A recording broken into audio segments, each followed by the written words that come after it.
Hello, everyone, and welcome to another episode of Couch Talk. This is Dr. Anna Cabeca here with a special guest, Jim Kwik, who is the founder of Kwik, spelled Kwik Learning and Superhero U. He is a world expert in memory improvement, brain performance, and accelerated learning.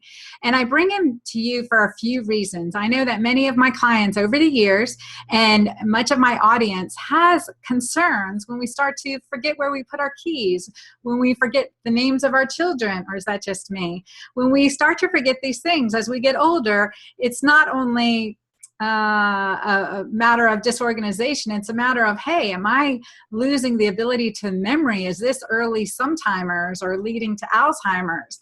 And what's going on here? But also those of us who have had struggles with post-traumatic stress, chronic stress, everyday stress, the hormonal and physiologic changes can take a toll on our ability to learn and our ability to recall and remember.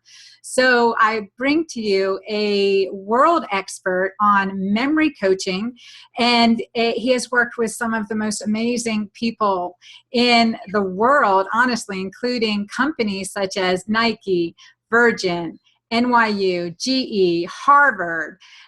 Kwik Learning is his company, kwiklearning.com, and he says he's had to live up to the name Kwik, and he certainly has created a whole new standard of excellence when it comes to that. Jim had a personal struggle early in his life that had left him learning challenged, and he overcame it. And now one of his primary gifts and legacy is giving the world memory recall and making it easier for us to learn and also serve our purposes. Jim, it's a huge, huge pleasure to have you here. He has been one of my mentors. Jim, you've been one of my mentors now for years. I've been following your work and doing your programs, and it has helped me greatly. Thank you, Dr. Anna, and thank you everyone for just watching and participating, listening. I look forward to this conversation. Oh, I'm so thrilled to have you here. Well, tell us a little bit too, what spurred you on, what got you started in this, this in your legacy and this big. Sure. I mean, for everyone who's here with us, I think everyone could relate to these challenges of our mind. Sometimes we're so overloaded with things and we can't keep track of everything. We're all multitasking everywhere, and information anxiety, the information fatigue syndrome, where we have higher blood pressure, more sleeplessness, compression of leisure time. People feel a little bit more absent-minded, like you walk into a room of your own home and just forget why you're there, or you open up the refrigerator and you don't remember what you're looking for, or you're maybe taking a shower and you can't remember if you shampooed your hair, so maybe you end up doing it twice or something like that. Or we forget where we put our phone. We forget our own phone number so we can call our own phone. Or we forget things like our keys, or if not our keys, something larger like our car, where we park the car at the mall or at the office. And so those are all, they're indicators. And so indicators of where we are in education, indicators of where we are with technology, because we're so overloaded and inundated with information. And so I can relate to all of that. And I could tell people when they see me on stage or on video, and I'll memorize 100 people's name or names from the audience, or 100 numbers or words forwards and backwards. And I always tell people I don't do this to impress you. I really do this to express what's possible, because everyone who's here with us could do that also. Everyone, regardless of your age or your background or your career, your diet, your education, any of that, or IQ or your gender. It's just we weren't taught. And if anything, what we were taught were these myths, or even these lies, that our intelligence or our potential or our memory is fixed and limited, fixed like our shoe size. And it's absolutely not true. And what we've discovered about the human brain over the past 20 years, we've discovered more in the past 2 decades than the previous 2,000 years. And what we know is it's fantastic and it's incredible. And the only challenge is we weren't taught how to really access that potential. And so my life's work is really helping people to learn what they're really capable of with their mind, because your brain doesn't come with an owner's manual. Right? You could get something, as a gift, and any new piece of technology, and it comes with a playbook on how to use it, how to maximize it. But, our bodies and our brain, this system doesn't really do that. So that's why I'm a big fan of your work also as well. And I appreciate the cape that you wear, getting this information out to the people who really desire it and really deserve it. And so, and I know that it's a lie because growing up, I had a series of incidences, and I'll tell you about one of them. When I was in kindergarten in school, I had a really bad accident, and I had a head trauma, and that led to a series of learning challenges all through school. I mean, I didn't even basic things like the conversations that people have every day that we take for granted. I didn't understand those things. Mm-hmm. When teachers would talk to me, I didn't understand. They wouldn't register, and they certainly didn't stay. And so my memory was really bad. My focus was everywhere. And it took me an extra 2 years to learn even how to read. And so I struggled. And so I know what it's like to just not get something and feel like you're broken. You know what I mean? Mm-hmm. And it happened all through elementary school, and especially at that age, when you're still, putting together your identity. And so I became very socially, I became very shy. I was very introverted because when you feel like there's something wrong with you, you don't really connect with others. You don't feel like you have a lot of value to be able to share. So I went through all school, and then through high school and stuff like that. And I just really struggled with my grades. And when I got to college, I wanted to start fresh. And I thought I could really make my parents, my family proud, and show the world, show myself most of all, that I could do this, because I worked really hard, but my results really didn't reflect that. And I don't know if people could relate to that in their work, or if they're a student or with their kids, but you work really hard, but the benefits aren't apparent right away, and you feel like you're working harder, and it's not really fair. And that's what I was feeling. So when I got to college, it actually, instead of getting better, it actually got worse. And in order to be able to keep up, I would just sacrifice my health, and I was ready to quit school. And at that time, a friend of mine asked me to go take a weekend off, go to visit his family, and just, he's going to go see his family for the weekend. Why don't I come get some perspective? And I go. And long story short, the family was very successful and wealthy, but not just, they had a big home on the water and everything, but more, they were just really happy. And the father's walking me out to his property before dinner time, and just asked me a very innocent question, saying, how's school? And as shy as I am, I just start crying, and I just break down. And because it's his complete stranger, because I just don't even know how I'm going to tell my family I'm quitting, and I'm just going to leave it, and it's just not for me. And I feel like I'm such a disappointment, and I'm disappointed in myself. And I tell him all this, and he's like, well, Jim, and he asked me this question, well, why are you in school? What do you want to be, do, have, share? And it was an interesting question that I never really asked myself. And it took me a little while to answer that question. But when I finally did, he pauses, and he stops, and he reaches in his back pocket, and he takes out a journal. And I always thought 10-year-old girls carry diaries at the time. And he takes out a couple of sheets of paper, he rips it out, and he makes me write down my answer. And it became, after going through the process, like a bucket list, if you will. I didn't know what a bucket list was more than 20 years ago.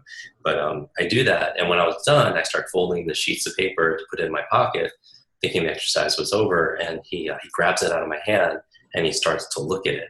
And I'm terrified because I didn't realize that list was going to be seen by anybody else, much less this very successful gentleman. And he goes through it, and I don't know if 30 seconds went by or 3 hours, honestly, Dr. Anna. But when he was done, he looked at me and says, Jim, you are this close to everything on that list. And I'm just thinking, there's just no way. I mean, give me 10 lifetimes, I don't think I could crack that list. And then he goes like this to the side of my temple, implying that it's my brain that's going to bridge it. And he takes me into his home, into a room I've never seen before, and it's wall to wall, ceiling to floor, covered in books. I love that. Yeah, and now I love that, but at the time I'm thinking like, why? Because I've never been in. I mean, I was getting anxiety just because I can't read very well, but now it would be just heaven. But he starts going, and he starts grabbing books off the shelf, each of the shelves. He starts handing them to me, and I start looking at the titles, and there are these great biographies of men and women in history, some really early personal growth books like Norman Vincent Peale, The Power of Positive Thinking, really old school. And he asked me to read one book a week to help me achieve the things on that list. And I say, oh, I just do not hear what I was telling you. I have all this schoolwork. I can't even keep up with that. And he looks me right in the eyes and he says, Jim, don't let school get in the way of your education. And I was like, oh, wow, that's a nice quote. I didn't know at the time it was Mark Twain, but I was like, that's really nice. And I can't do it. And then very smart man, he takes out of his pocket my bucket list, which he still has. And he starts reading each one out loud. And it's something about hearing another person who's rather successful, but then I just met a stranger, and affirming out into the world, like, and hearing externally somebody else speak your dreams and desires and, your fantasies, if you will. And honestly, Dr. Anna, a lot of things on that list, half of it was things I wanted to do for my family, and things that they could never or would never do for themselves. And with that extra motivation, which I think is critical to memory, which we could talk about, I feel that I agreed to read one book a week. And so I go back to school and I'm sitting at my desk and I have a pile of books that I have to read, and then a pile of books that I want to read. And that really puts me over the edge. In order to keep up, I don't eat, I don't sleep, I don't spend time with friends, I don't exercise, I don't do the critical things that we know, self-care, right, that you're always talking about. And so it's not very sustainable. And so I'm living in the library, and one night I pass out at the library and I fall down a flight of stairs and I hit my head again. And I wake up 2 days later and I'm in the hospital and I'm hooked up to this IV because I'm very dehydrated and malnourished, and I thought I died. I was down to 117 pounds and it was a scary time. And at that time I was like, what do I do? I don't know that's it. I hit my breaking point. And it's so funny how sometimes breakdowns, lead to breakthroughs. At that time, the nurse comes in with a mug of tea, and it had a picture of a pretty smart guy, Albert Einstein. And it had his quote in some iteration that we've heard before. Basically, it said, the same level of thinking that creates your problem won't solve your problem. And it made me think, the same level of thinking, what's my problem? I'm thinking, well, my problem is, I feel like I'm broken. I'm a slow learner. And how do I think differently about it? I was thinking, well, maybe I could learn how to learn better. And I think my first idea was like, well, maybe I could go to school and learn that. And so I looked at a course bulletin and looking for classes on how to learn. But every single class is a great class on what to learn: math, history, science, Spanish, all very important subjects. But there were no classes on how to learn it, how to listen, how to take notes, how to study, how to master, how to think for myself, how to be creative, how to do all these things, how to remember more. I always thought in school they teach you the 3 R's: reading, writing, arithmetic. But the 4th R, maybe should have been recall, maybe should have been retention, maybe should have been remembering. Socrates says there is no learning without remembering. And so that's the thing with nowadays. And so I started focusing all on this thing about, I was obsessed with this riddle. How does my brain work so I can work my brain? And I started studying adult learning theory and neuroscience and then multiple intelligence, everything I get my hands on to just figure out how this works. And about 60 days into it, something amazing happened. Like a light switch went on where I was sitting in class and I actually started to understand the teacher. I started to be able to remember, what I was reading. I started having better focus, and it just changed everything. I mean, my whole, not only did my grades change, but my whole life, and it's so funny how ripple effects happen, right? You fix one thing that you have a limiting or learned helplessness around, and all of a sudden everything expands because we access what I call the superhero you, YOU. It's that version of ourselves that we know is there. It's just we need, the tools or the techniques or the life conditions to be able to help it emerge. And so with that success, to close this, I couldn't help but share these techniques. I didn't realize, the biggest thing is like, why weren't we taught this back in school? And then I started tutoring people one of my very first students, she was a freshman, she ended up struggling with the speed reading. I teach people how to read 3 or 4 times faster and understand remember what they read. She struggled for about a week, and then a light switch went on and she started to read faster, and she ended up reading 30 books in 30 days. Can you imagine? Can you imagine going on Amazon or Barnes & Noble, picking up books? And I think everyone can relate. If anyone has books on your shelf you haven't read yet. And I wanted to know not how she did it. I know exactly how she did it, but I wanted to know why. And I'm all very interested in human motivation and what gets people to do it, to change their lifestyle, to be able to make changes and such. And I find out that her mother, I always get choked up thinking about this. Her mother was diagnosed with terminal cancer and was given a couple of months to live, 60 days. And the books she was reading were books to help save her mom.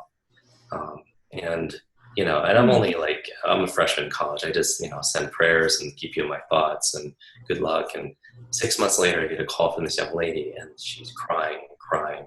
And when finally she gets her breath, I find out they're tears of joy. And her mother, I find out, not only survived, but is really starting to get better. Doctors don't know how or why. They call it a miracle at the time. But her mom, her mom attributes it 100% to the great advice she got from her daughter that learned it from all these books. And that's where I just, that's where I found my calling. I realized that all this information is there in books. People, that's why I love podcasts and I love interviews and I love books, because I know that information, the right idea, could change a life. It could transform a life. It could save a life. Right. And so that's what I love. And so the challenge is we're inundated with all this information, so the amount of information is doubling at dizzying speeds. They say now the half-life of information, just the amount of information that exists is just so much more just 6 months from now. And so it's like taking a sip of water out of a fire hose nowadays, right? How do you process all that? So information is like this, but how we learn it, how we read it, how we remember it, it's exactly the same. If not, for some people, it's actually dipped. Right, and in terms of their ability to keep up. And so that gap creates this thing that compromises our health, this thing called stress, this thing called anxiety. And it's creating this ripple effect into our careers and our relationships, into our parenting and everything else. And so my goal is to help people basically teach them, Kwik Learning 101, to upgrade their skills so we could catch up with the demands that we have nowadays with technology. And so they could catch up, they could keep up. And really busy people who are all busy nowadays. A friend said, stop calling it busy, just say you have a full life. It's a little more empowering. But is to help people have the ability so that they could go out there and do the things that they need to do with greater ease and less effort. Oh, that's so true. And I thank you for sharing that story. And I hadn't heard everything I followed with you, I hadn't heard that story of your freshman year in college and how you met that man, that's such a wise man. It makes me think of the quote that chance favors the prepared mind. And also you're a living example of neuroplasticity, right? How the brain just continues to develop and grow. We're misled to believe that only in our childhood are we exponentially learning. Because science shows with neuroplasticity, we can exponentially learn. That means we can increase our learning just tremendously, even well into our 80s, 90s, and beyond. And it's truly amazing. And you said so many good things. I have to parrot back.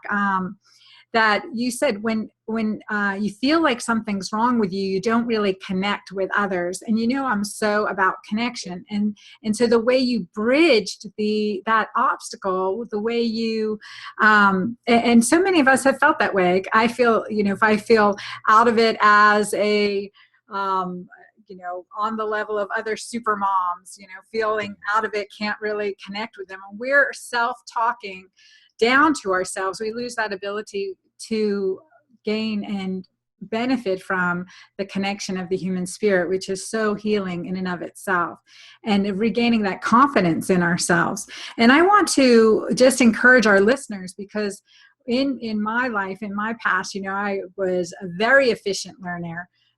great visual memory and able to stay on top of many tasks at one time. And then after many of my listeners know early trauma 10 years ago, that I struggled. And I certainly know what it feels like to have PTSD, flashbacks, memories we don't want to remember, right? Memories we'd like to forget, but unfortunately we end up forgetting memories we'd like to remember. And that was part of, again, the push to get me to take your programs, been out to California to sit in your audience of amazing people all wanting the same thing, to learn better. And that made a difference. The other thing you said is that between our bucket list and where we are now is our brain, right? Basically is that it's our, the way we think and how we can train our brain. Again, we haven't tapped on the full abilities. I haven't, certainly, much farther ahead than me, but tapping on the full abilities of our brain, not just in the learning process, but also in the encouraging process, right? How we approach the issue at hand. And I posted today on Instagram a picture of my daughter. I have a 16 and a half hand horse. And Ava's 7 years old and weighs 45 pounds. She's tiny. Yesterday, she was like, hey, I'm going to clean her feet. And she's she doesn't stand high to the horse's belly. So she's under the horse, picking up her hooves and cleaning out her feet. And she's so tiny compared to this big horse. And I was like, perspective is a funny thing. That would intimidate so many people. And it had intimidated her in the past. But confidence, familiarity, practice, a good coach, all of those things have encouraged her to have the independence and use the right technique to do something that seems enormous to me from my perspective. For her was just, okay, I'll clean the hooves. And she's cleaning the hooves of this monstrous horse in just a beautiful, caring way. And I love that. And I think, so what you've done for me has been an amazing coach, encouraging me along the way and giving techniques. And one of your techniques that you talk about, the acronym, you like to give an acronym. And I remember for many of our moms listening, you use an acronym called MOM for our ability to learn. Will you talk about that? Yes, absolutely. So, if anyone has ever feeling like those memory lapses or the senior moments, or some people call it midlife pauses instead of senior moments. I call it menopause. Menopause. I think there are three primary keys to remembering things. And if you're ever forgetting anything that we talked about, you're forgetting, someone's name, or even a family member, one of your kids' names, you're messing them up, or forgetting you need to give a toast at a wedding, or just you want to keep better ideas of like when you're at the grocery store and like what you go to get one specific thing and you come back and you got everything but that one thing that you went to the store for. I think there are three elements to a stronger memory that everyone, no matter, again, whatever your age, you can improve on. And so I call it MOM in tribute because I think it's the mother of it's like my framework for just understanding and remembering things. The M stands for, let me ask people.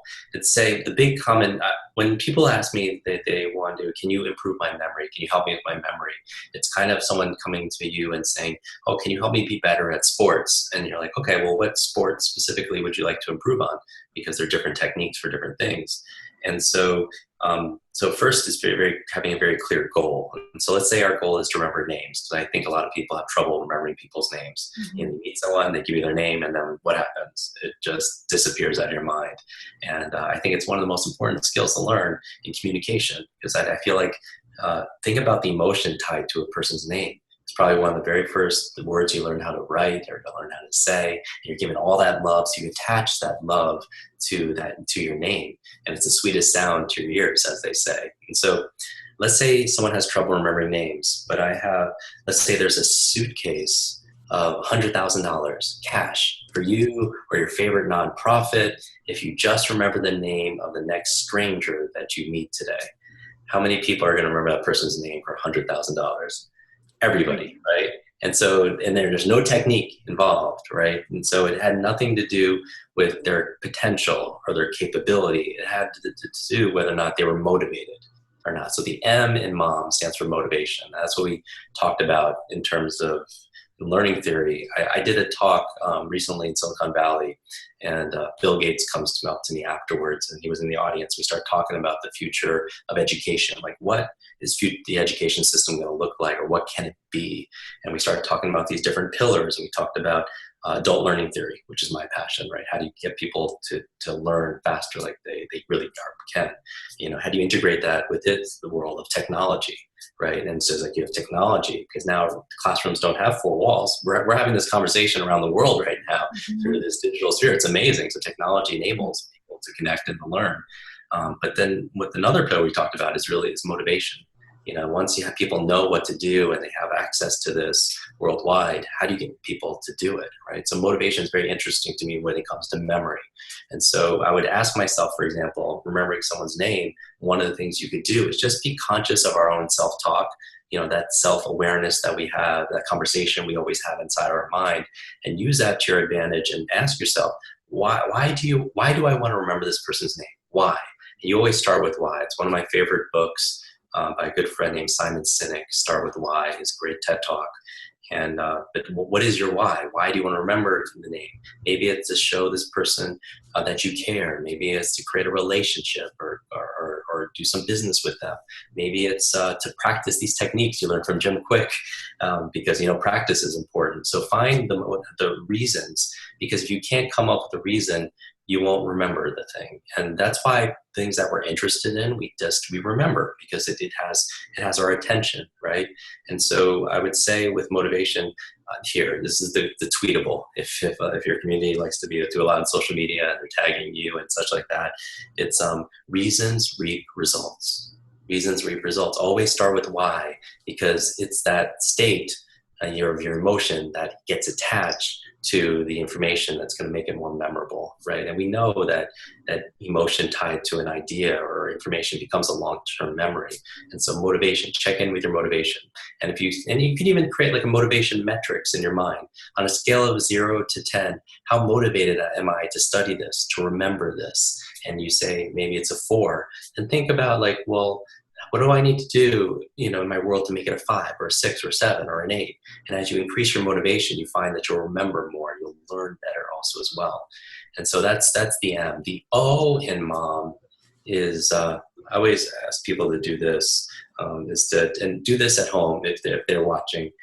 They could just, actually here, it's something everyone can do, even if they're listening to it, is we all go and we go on our favorite search engine, and it's called Google, right? We're on Google each day and stuff like that. But how many people are willing to bet that, their lives, that they know what color each of the letters of the word Google is? But it's something we see every single day, a number of times a day. So the O in mom stands for observation. Observation. And this is really key to memory and learning. A lot of people, they're not forgetting the name. They're just not hearing the name to begin with. A lot of people blame their memory for when they lose the keys or where they park the car, or something that they're studying, preparing for a meeting, or a conversation they're having with a colleague at work. But they blame their retention, but really it's their attention. It's not their retention, it's their attention. So observation skills are really key. And so I modeled our program, our training around some of the top observers, in the world, forensic scientists, people who are just trained, athletes, to be able to pay attention. And so that's really key, is really honing your observation. And I would say, and I like to integrate like these little stories that people remember, leadership. When you think about great communicators or connectors, one of your passions, connecting, is one of the icons I think about is President Bill Clinton. Regardless of your political bent, he's got great charisma, right? Great communicator, great connector. A lot of people don't realize also he has an incredible memory. Every time I had the opportunity to meet this gentleman, he remembers my name and our last conversation. He remembers these details. And I remember asking him one day, I was like, how do you do that? What memory techniques are you using? And he says, Jim, I don't use any memory techniques. And which was interesting. And I find out by asking him that his grandfather would, in Arkansas, would have the children there and tell stories. each evening. And then not only that, though, he would afterwards ask them questions about, like, quiz them what he told them. And so he would have to really hone his listening skills. And I remember one time, it's very true, he has this powerful presence. And I remember sitting at a table at a fundraiser with him, and there are these iconic people like Forrest Whitaker and Richard Branson, everybody. And when he's talking to me, though, it's like nobody else exists. I mean, there's 2,000 people in the room. They're probably more important than I am, and certainly at that table, more noteworthy. But when he's talking to you, it's like he's not looking over your shoulder, and you could tell he's listening to every word, like he really cares. And I think his powerful presence, his incredible memory, his powerful presence comes from being powerfully present. You know what I mean? And when you're present, and I think that's what people want, right? I think that's what our coworkers want. It's what our customers want. It's what it's what our children want. Is they don't want your gifts, like they don't want the presents, but they want your presence with them. That you're there. And so I think one of the keys to your human memory, to improving everyone's memory that's participating in this, is understand your motivation, why you want to remember it, get clear about what results it's going to give you, a benefit, and then pay attention, really check in. Are you here? Because a lot of times we tend to distract ourselves. We're in the future, or we're in the past, or we're everywhere but here and now. And even if we're talking to somebody, we're not really listening, because if you really talk to people, you find that they're really thinking about how they're going to respond. So they're not even present to the conversation. They're thinking about how they're going to react and reply to the conversation. Mm-hmm. And if you take the word listen and even spell it out, it's kind of interesting. If you shift the letters around, it becomes the word silent, which is amazing. So just another reminder. And then finally, the last M in mom stands for mechanics. And that's what we could kind of do in this conversation. Those are the actual, not the person that fixes your car, but the mechanics are like the tools, the technique, the step-by-step strategies, how to learn that other language, how to give a speech without notes, how to remember your PIN numbers, your passcodes, that person's name, if you will. I really stress motivation and observation, because the mechanics are there. We have these online programs and we teach all these different steps, but just check in with why you want to learn something, why you want to remember it, and really just be present when you're there to learn it also as well, so you can observe. Oh, that is so well said. And I think that reasons reap results mantra is excellent.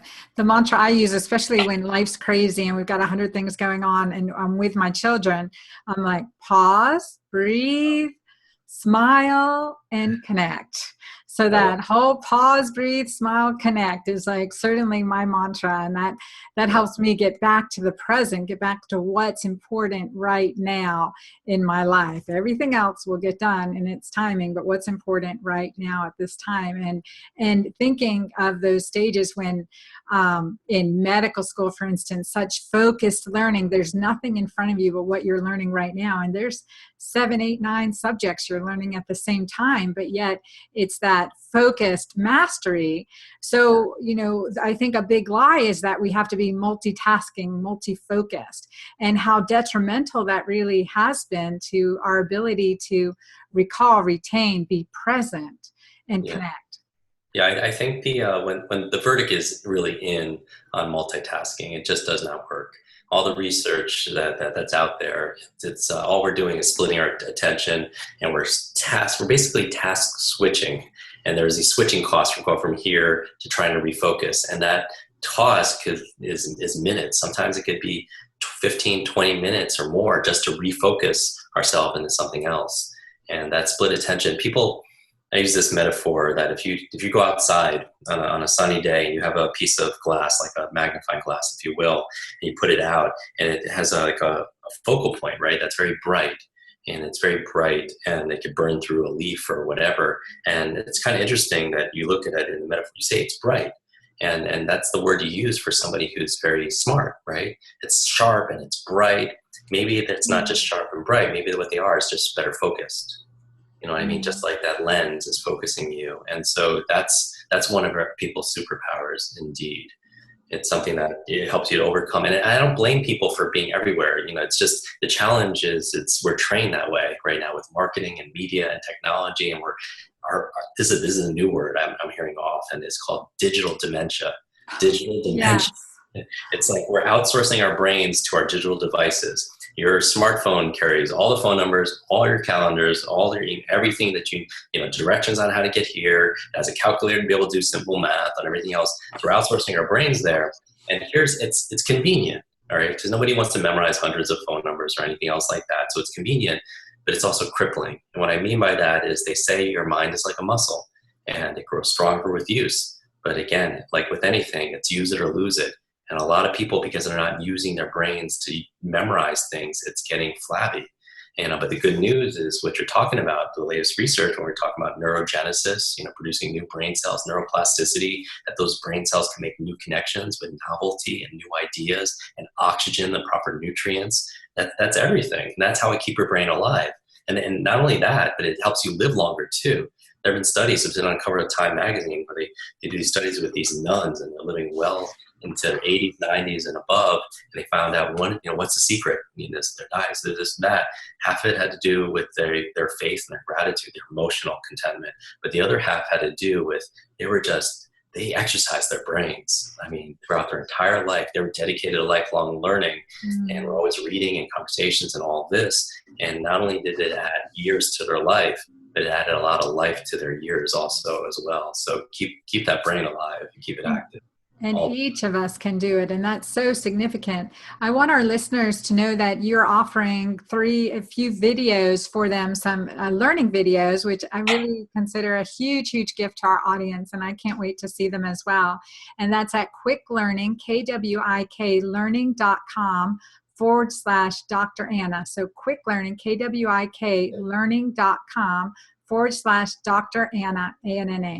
So I want you to teach one of your favorite memory techniques to us now and to our audience. Thank you. And if those who are listening while they're driving, if it can be one that's amenable for that too. I know many of us in carpool and everything else. Before I do, I also want to talk to our listeners, because if you are having memory problems, retraining your brain is huge. Exercising it. Our brains are hugely neuroplastic. Science has proven that you can reconnect your misfiring neurons, reestablishing good, smooth connections back in the brain, improving your recall, improving your visual, improving your auditory memory. And that's crucially important. And so we know one thing that we need to do is eliminate distractions. But one thing for my clients too, testing. Make sure that we've looked at things like your thyroid hormone, thyroid antibodies, looking for inflammatory markers such as the HSCRP, looking at your vitamin D levels. Vitamin D is an essential prohormone that's key to your other hormones that help with memory, including progesterone and pregnenolone, two common prescriptions I write to help improve memory. And then looking at your hemoglobin A1C, what's your blood sugar control? Higher the blood sugar, the lower the memory. The higher the blood sugar, the higher the inflammation. The other thing is alkalinizing your diet. And you give a beautiful visual on things we have to remember to improve our memory. And so one thing you talk about are brain nutrients, right? Brain vitamins and how important those are. So drinking Mighty Maca, green drink. Thank you. Awesome. So alkalinizing, greens are essentially very alkalinizing, kelp, spinach, and then adding herbs, maca, certainly an adrenal adaptogen, turmeric, green tea extract, all of which are in Mighty Maca, just really good brain nutrients. So alkalinizing your body, eliminating sugar, but getting testing. And if you have a family history of Alzheimer's, you can do the genetic test that looks at ApoE, but it's not a destiny. It is not a destiny. I have seen people, I've had a client age 78 who came to my office with a diagnosis of Alzheimer's.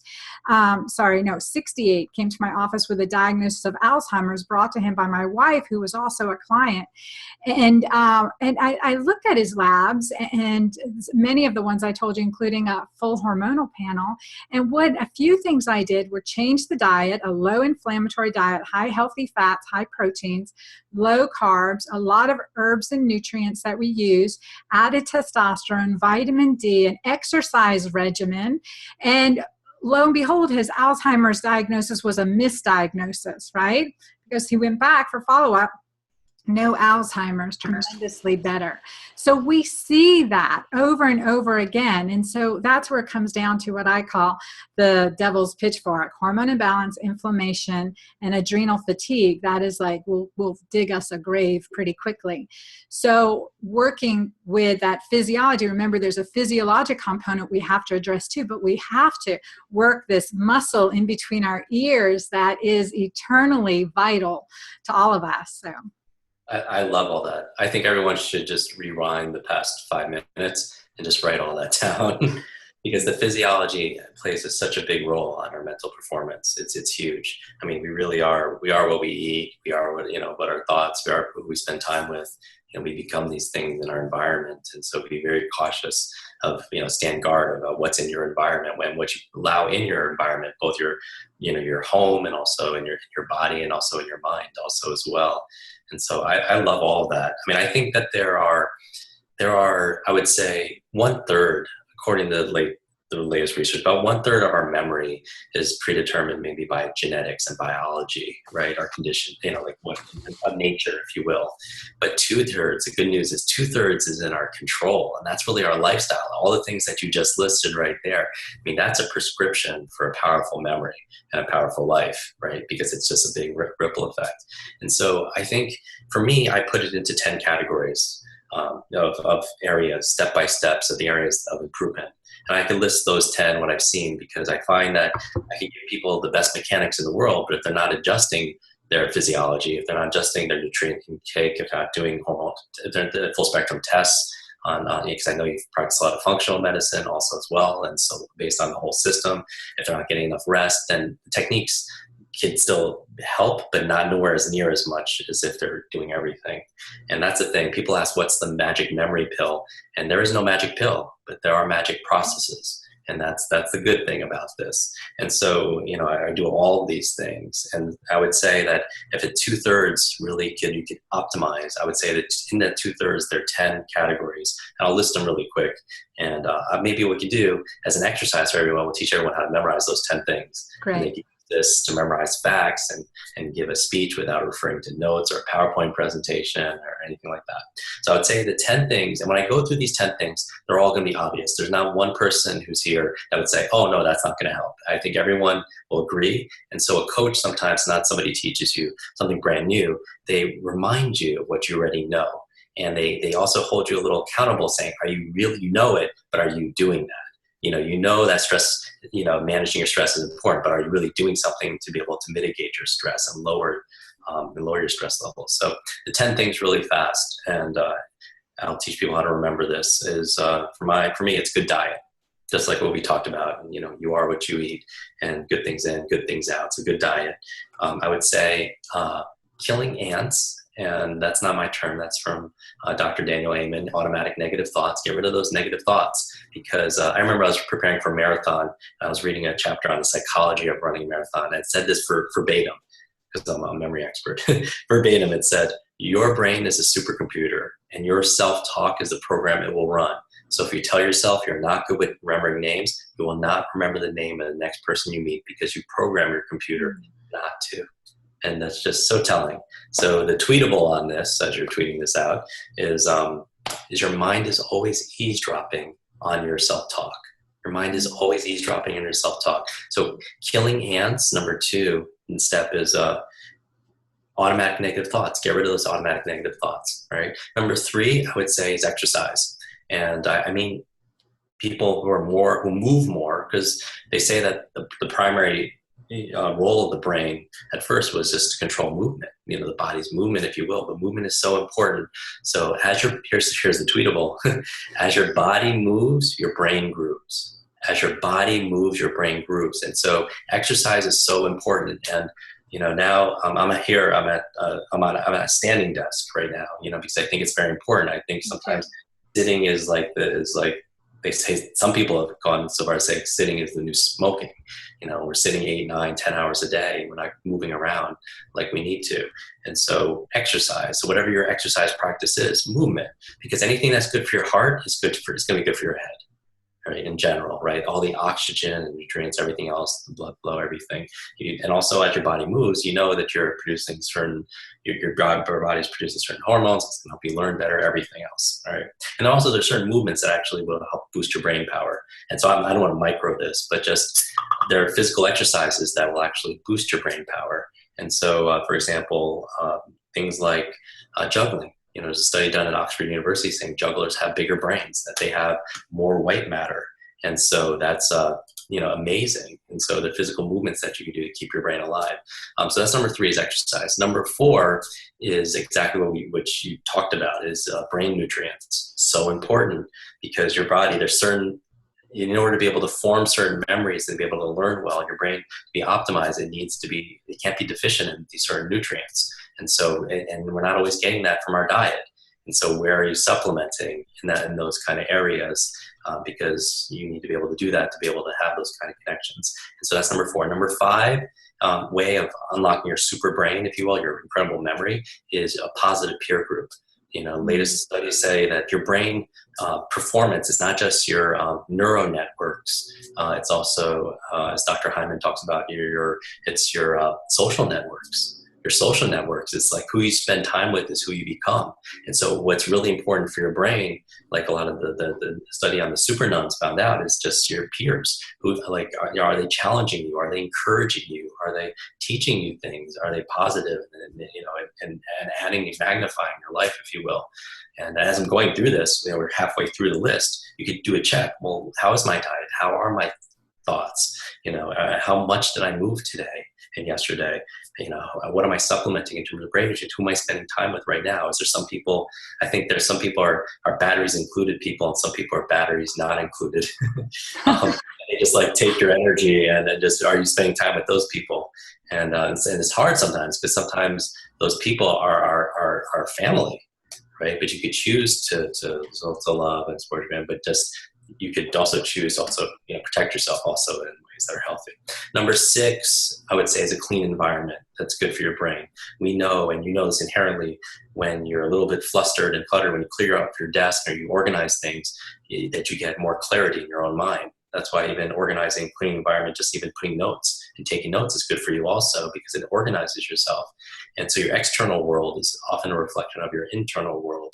And so clean environment is useful. It's very empowering for your brain, nurturing for your brain. I would say number 7 is sleep. And this is a huge one. I'm sure you see this, Dr. Anna. Like, sleeplessness is like an epidemic right now, where people are getting way less sleep than they actually need, that they actually need.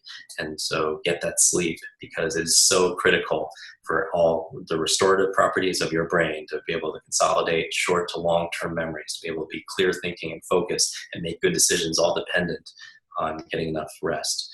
Number 8 is brain protection. Brain protection, I would say, is important, because what I mean by that is a lot of people, they hurt their brain and their memories because of accidents, right? And like myself, I just told you about 2 serious concussions and accidents that I've had, and it affected my mental acuity, it affected my long-term memory, it affected all these things. So wear a helmet, be careful of like extreme sports that you're doing it, just be safe. And so, because your brain is resilient, but it's also fragile. I mean, it's this 3 pound of this gray matter there that's just floating around. Number 9, which I think was one of the most important things that's been a theme of what we talked about, is new learnings. New learnings. When you're talking about neuroplasticity and making new connections and learning, it requires novelty and making new thoughts and new behaviors. That's how you make those connections. It's not that Einstein had a bigger brain than anyone else's. In fact, it was a little bit smaller, but he had a lot of connections. There was a lot of density in certain areas of his brain, because he would do these thought experiments, and having new thoughts, make new connections, which will raise your performance. And so new learning is important. And finally, number 10, that's important, is stress management. And I can't stress stress management enough.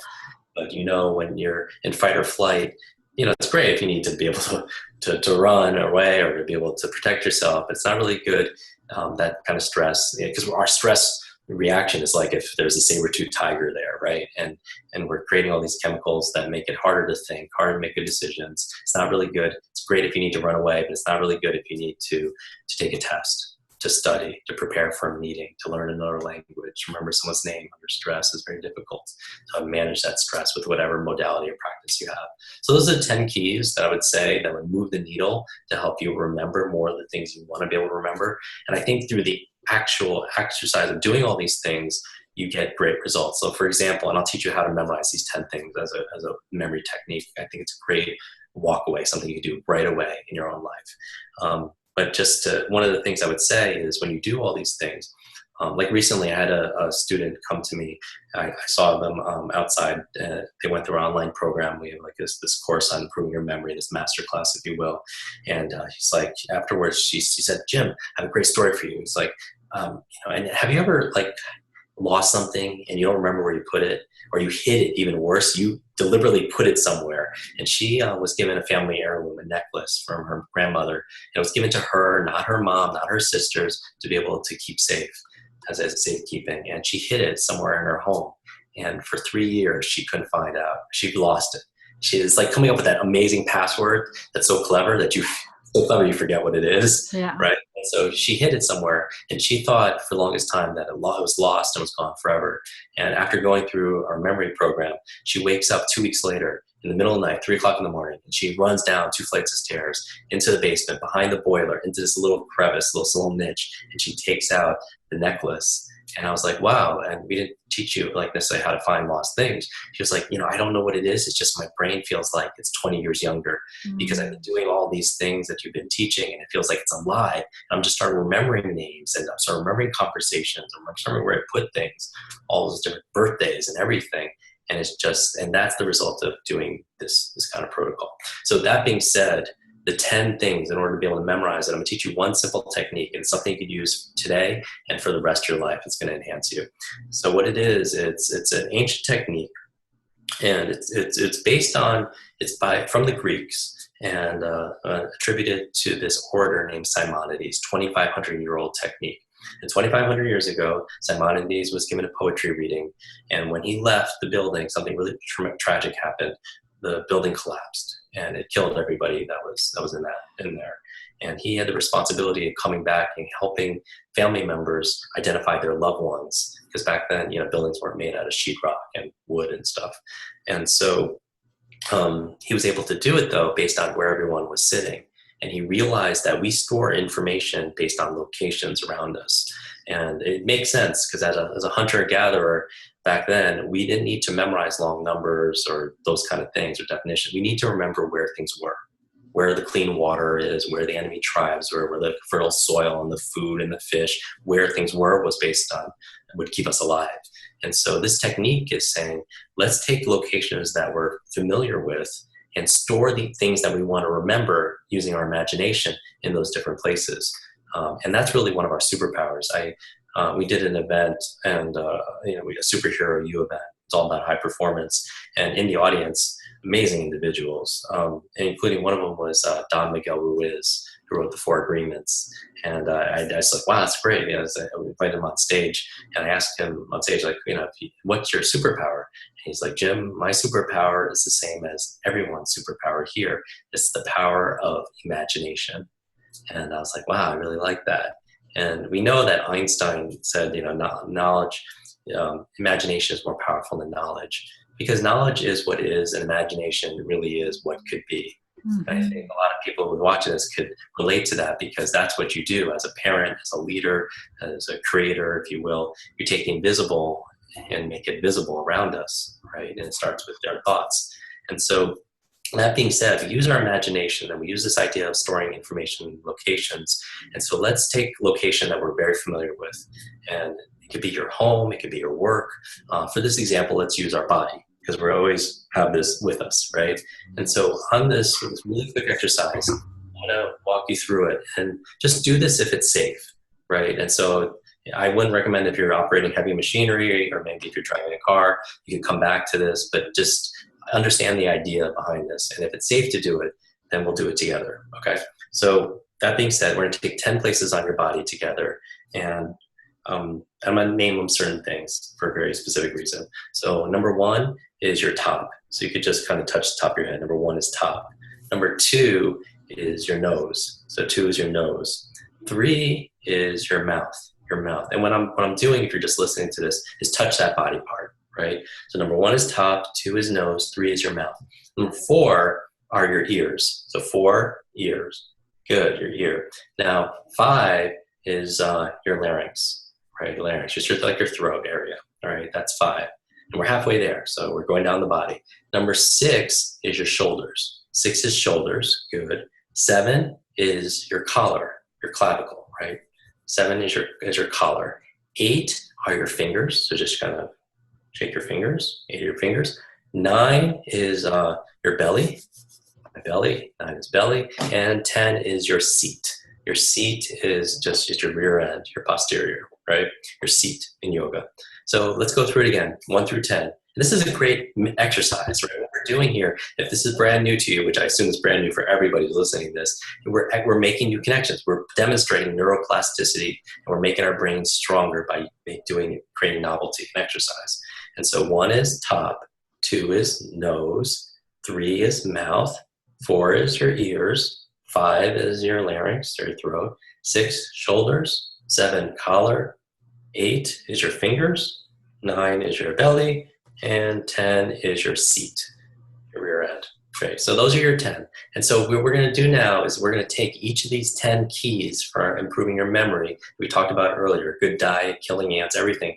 We're going to put 1 in the first place, the second tip in the second place, the third tip in the third place. And by the way, if you ever found yourself saying in the first place this, in the second place that, in the third place that languaging actually it stems from that ancient memory technique 2,500 years ago. Because back then, they didn't have smartphones, and they didn't have paper, they didn't have computers and teleprompters. They would store their ideas in locations. They said in the first place, that, second place, that. That's how they would remember it. Now the technique has evaporated, but we're bringing it back. But the languaging is still there. So in the first place, I want you to go to the first place, which is the top of your head. And I just want you to use your superpower of imagination. And I want you to imagine a good diet. That's the first thing you need to remember for your brain. It's good diet, right? So good brain diet. And I want you to imagine it at the crown of your head, the top of your head. And you're like, wow, that's very childish. Who are some of the fastest learners on the planet? They're children, right? And they use their imagination, they use their creativity. And this is all about whole self-learning. It's not just left brain, your logical words and sounds. It's also your right brain, imagination, your visualization, your emotion. So use more of it, and you'll find that learning something is more efficient and effective. So just imagine a good brain diet right on your head. Mm-hmm. All the avocados and the salmon and the walnuts, everything there. Good diet, right? Number 2, I would say, and even if you can't imagine it, imagine that you're imagining it, right? Number 2, second place is your nose, right? And number 2, I want you to remember killing ants, automatic negative thoughts. So I just want to imagine your ants going up and down your nose, and you're killing those ants, right? Not that I would ever do that, but that's what makes it novel, and that's how your memory thrives, your learning thrives on novelty. Your brain loves novelty, right? Mm-hmm. So imagine those ants there on your nose. Good. Number 3 third place is your mouth, right? And I want you to remember that it's exercise. So exercise is good for your brain. So exercise your mouth. So just think about what you could picture. Maybe your mouth is doing CrossFit. Maybe it's doing yoga. Maybe you're doing push-ups on your mouth. Maybe there are a bunch of people there doing squats or something like that on your lips or whatever it is. Just imagine exercise. And you can't just go say, oh, I heard it and I'll remember it. You won't. You have to picture it, right, and feel it. So number 4, we're going to go through these faster. 4 is what? It's your ears. Good, your ears. And 4, if you want to be able to remember, brain vitamins, your brain nutrients, right? Brain nutrients. So imagine coming out of your ears is all your brain nutrients. All the things that you're going to supplement with is coming out of your ears. Imagine Mighty Maca coming out of your ears right now. All the good things, all the great ingredients that you're not getting from your diet, but you need it. Brain nutrients coming out of your ears. Good, that's number 4. Number 5, we're almost halfway there. 5 is your larynx and your throat area. And I want you to imagine that 5 is your positive peers, it's your positive friends. So I want you to imagine all your happy friends, they're going and they're just flicking your throat or putting a happy face on your throat, right? All your positive friends on your throat. Just imagine that right now. See it, feel it, imagine it. Good. Positive friends putting happy faces all over your throat. Good. And then after that, we're halfway there. Number 6 is your shoulders. And I want you to remember shoulders is clean environment. So let's say, you clean environment, you remember it, what would you picture there? You can imagine someone vacuuming on your shoulders, someone's mopping or somebody's sweeping, they're bleaching, whatever they're doing on your shoulders, clean environment. All right. Number 7, we're down to our collar, and 7 is sleep. So I want you to imagine on your collar there, maybe there's a big hammock or a necklace there, and you're a mini you's there taking a nap or something like that. Something that would just make you smile, like that would never happen. But the reason why you remember it is because it would never happen, right? It's illogical. So sleep on your neck, right, on your collar. And then finally, after that, number 8 is your fingers. And then you remember brain protection. For me, I picture a helmet to remind me of brain protection. So I imagine helmet on each of my fingers, helmet on each of my fingers, brain protection. I'm protecting my fingers, brain protection. Number 9, I would say number 9 is my belly. And I'm thinking number 9 is new learnings. So just imagine all the things you want to learn, new learnings, the books you want to read, everything, just sitting on your stomach, right? Maybe there's a library of new learnings right here, new learnings. And then finally, number 10 is your seat. And number 10 to remember on this list is stress management. So whatever the picture of stress management for you, imagine that on your seat, and you keep it to yourself. If you meditate, massage, healthy play with some music, whatever it is, associate it to your seat. Now, you just learned an amazing technique that's going to help you remember things from here for the rest of your life. There's just one technique. And so let's say next time, let's say you need to give a presentation on what you just learned. Because I think actually one of the things you could do to be able to help someone else is to share this video, share this podcast, this conversation with people you know, right? Because I think when you teach it to somebody else, you get to learn it twice. So share it with people and post it and rewatch it, right, over and over again. But let's say you're sharing it on to a group of people. Like let's say you're going to a family function and you're like, oh, I learned these 10 things really important for my brain, because you want to teach it, right? And you want to remember it. Now, let's say you're in front of the group of people you want to share with, or maybe you're even more, you're on stage at a meeting, right? And you're nervous. How do I remember this 10 points to a speech? But you just did. Let's say you have to give a speech on the 10 keys for unlocking your superhero, your mighty memory, if you will. And you're on stage and you go, well, the first thing you need to remember is you go to your first place, to the top of your head, and you see what? You see the good diet. So that's your first point. Then you go to your nose and then you think, what's on your nose? Then you say, oh, I was killing ants. Good. Number 3, you go to your mouth and on stage and you say, number 3 is what? It's exercise. My lips are exercising. Good. Number 4, you go to ears. What's coming out of your ears? All your brain nutrients and everything else. Which reminds me to take a sip of Mighty Maca. So out of your ears, brain nutrients. Good. Number 5, your larynx here. Positive friends, positive peer groups. Good. Happy faces. Number 6, your shoulders. Clean environment. Good. 7, your collar. That's reminding you of sleep. Remember, you're taking a nap there. Number 8 is your fingers. And what's on your fingers? It's brain protection. Brain protection. Good. Number 9 is your belly. And that's where you have all the books and all the things you want to learn. That's all new learnings. And finally, number 10 is your seat. And what are you doing there? Is you're managing your stress. And you can go forwards and backwards. You could go start from the bottom and go all the way up. But you have those 10 things and they're yours. So this technique, this location technique, if you will, you could apply towards so many things. Giving a speech confidently without notes. You could even remember a grocery list. Imagine you just go around your home, walk, sit in the doorway, stand in the doorway, look around and just take 5 or 10 places. And like, okay, let's say the microwave is place 1, the stove is place 2, the refrigerator is place 3, dishwasher is place 4, sink is place 5. And you go in and you go to the next room, the dining room, and you just like do the same thing, 6, 7, 8, 9, 10. You have 10 places in your home, and then you go to, let's say you need to go and somebody's calling you, or you're like, oh, I have to get this food for the party, and they say, oh, you need to get this, and you just put the avocados and the guacamole in your first place.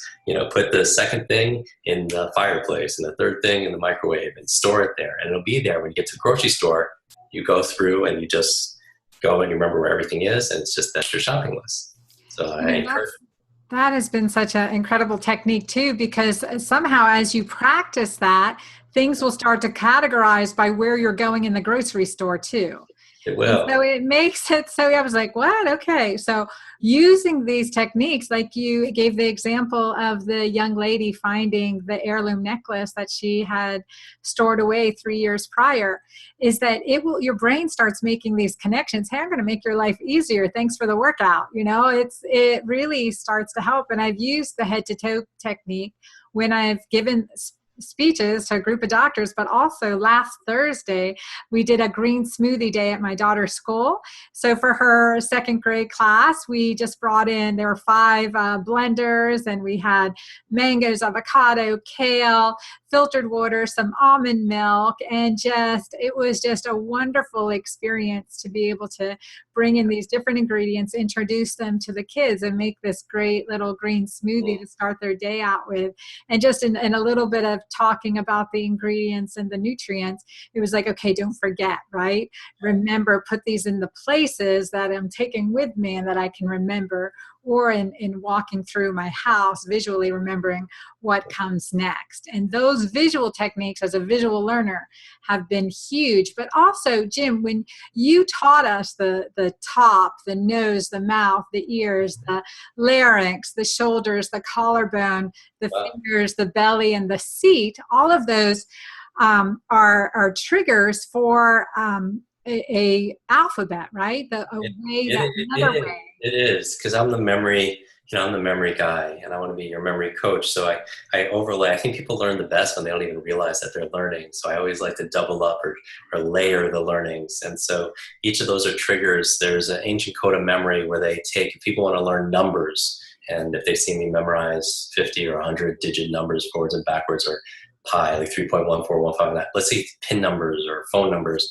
A great technique for people who are more auditory learning is they actually took this ancient technique where the geniuses came up with this idea of numbers are very abstract and they're very difficult to remember. So what if you created sounds around these, and you could create with those strings of numbers, you create with the sounds strings of words that are much more memorable, that you could remember better than just abstract numbers. And so each of those points on the body, there are actually 10 consonant sounds, and each of those 10 points are actually triggers for each of those memories. So the first sound, number 1, is ta, sound 2 is na, 3 is ma, and so on. And that's another technique. And we teach, dozens and hundreds of these different principles and techniques in our programs. But and that's what makes it so much it's entertaining, and it's also like you're not learning 10 different things. They really do build on each other, which is really incredibly valuable, and that's good for me. And also, what I think is really important for this is we're not telling people there's a magic pill. There are processes, and it's not kind of like what a lot of people call like time-consuming brain games that are frivolous, of matching colors or shapes or stuff like that. Everything that we teach is very practical. Like we have this memory masterclass, for example, and people, you'll see like when people go and get our gift, kwiklearning.com/Dr. Anna, they'll learn my favorite techniques for remembering names. They're going to learn the 4 keys, learn any subject or skill faster. I mean, all these things. But I ask people around the world, what are the areas of memory you want to improve the most? And they came up with the 12 things that they want to fix their forgetfulness in these areas. And they want to be able to remember where they put things. They want to remember their past. They want to remember things like physical movements, like muscle memory. They want to remember names and languages and all those things. So each of those are the 12 superpowers. And that's what we teach in those kind of online programs. And I can tell you this, in terms of where we are right now, there's that no matter, I guess my message for people is that, I've been doing this for almost a quarter of a century, almost 25 years. And this is what I know from working with people, from children who have learning challenges to the elderly with early onset of, a lot of brain challenge changes and aging, is that everybody could improve. Barring, something that's truly genetic and a biological bottleneck for individuals, everyone can improve. They just need the right knowledge, and they need a playbook, and they need a coach, and they need these kind of conversations to be able to plug into. And that's what I would love to see. I don't get excited about, like, I want to positively impact 1 billion brains. That's the goal. 1 billion brains around the world. And that's what we would be excited about. And connected brains, right? Connected, present, enjoying each other. I'm so honored for your time today. Again, for my audience, Jim Kwik has been a mentor of mine for the last couple of years.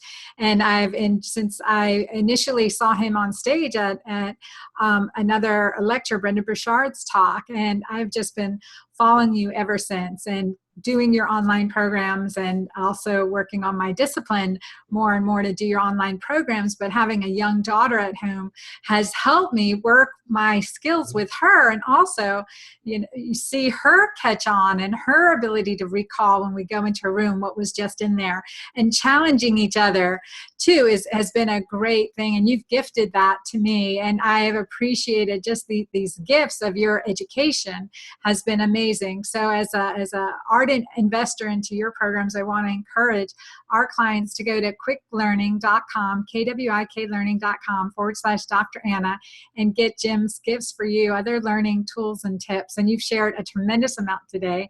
I honor all this extra time you've given me and our audience, and I appreciate you very much. Thank you. Thank you so much for being here. Thank you, everyone, for being part of this conversation. I look forward to seeing you online and in social media at Jim Kwik. And let me know your feedback. And because I'm very active, I always respond to people, like if we're connected there also as well. And until then, I wish your days be full of lots of life, lots of laughter, lots of love, and always lots of learning. And thank you for the great work that you do, Dr. Anna. Such a positive force, a force of nature, a force for good.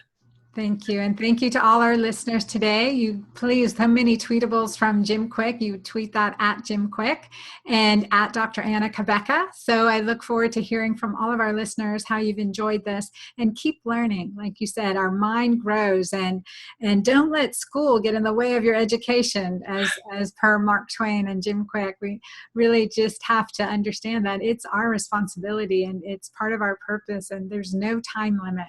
There's no age limit. So for all of us listening on Couch Talk, or would like to get this recording on iTunes, go to the Dr. Anna Cabeca's Couch Talk podcast on iTunes. So look forward to all of you and all of your feedback on our next podcast. Thank you all. Bye now.